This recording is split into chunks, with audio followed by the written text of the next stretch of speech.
Bonjour. Dans cette vidéo, nous allons voir comment remplir le fichier d'importation des conducteurs. Donc, la première colonne correspond à l'adresse email. Cette colonne est très importante car elle doit contenir l'adresse email perso du conducteur qui constitue en quelque sorte son identifiant, sa carte d'identité. Donc, cette information ne pourra pas être modifiée au sein d'Ersami. Donc, à partir du moment où vous importez un conducteur, avec son mail, toutes les informations seront liées à son mail. Ensuite, les colonnes suivantes sont prénom, nom. La colonne D, c'est le type de contrat. Vous avez trois types de contrats. Les contrats à plein temps, à temps partiel et les contrats temporaires. Il faut bien faire attention de respecter la façon d'écrire comme celle qui est précisée, donc permanent, tiré du bas, full, tiré du bas, time, afin que le programme puisse reconnaître ces informations. L'identifiant, donc c'est l'identifiant qui correspond à chaque conducteur.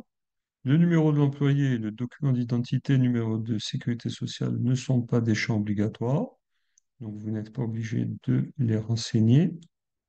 Ensuite, vous avez les niveaux, donc vous avez standard, level 1, level 2, level 3, RA et TRN, qui correspond à training. Faire attention à bien respecter la façon dont c'est écrit, afin que le programme le reconnaisse. Ici, vous devez remplir les différents jours qui ont déjà été effectués par le conducteur. Donc ici, par exemple, on complète. Ah, 0, 0 et 0. Laisse à 0 dans ce cas précis. La date de début de contrat. Bien faire en sorte de commencer par l'année, ensuite par le mois et ensuite par le jour.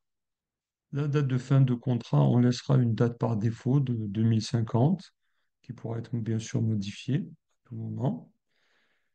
Actif, donc ça, c'est bien sûr pour voir si le conducteur est actif ou non. Donc là, les valeurs qui sont permises dans ce fichier, c'est toujours yes ou no. La disponibilité comme support payé, les valeurs permises yes, no. Et support non payé, yes, no. Le téléphone privé, c'est un champ obligatoire, donc il faut le remplir. Le mois et l'année de début, donc ça, dans ce cas-là, ce sera le contraire. Il faudra commencer par le mois et ensuite l'année. L'over-under, c'est tout simplement les heures sup qui sont dues. Donc il faut rajouter les heures. À tout moment, vous avez des commentaires que vous pouvez consulter. Vous voyez un petit triangle rouge.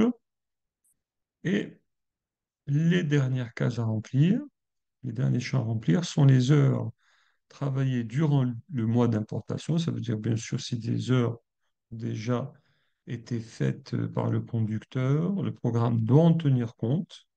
Donc, il faut aussi les compléter au moment de l'importation. Et le dernier champ, c'est la disponibilité comme same day, si c'est le cas. Bon, souvent, ce n'est pas le cas.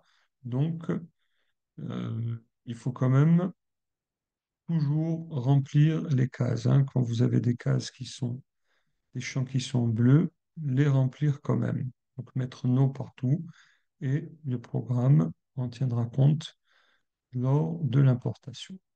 Merci de votre attention.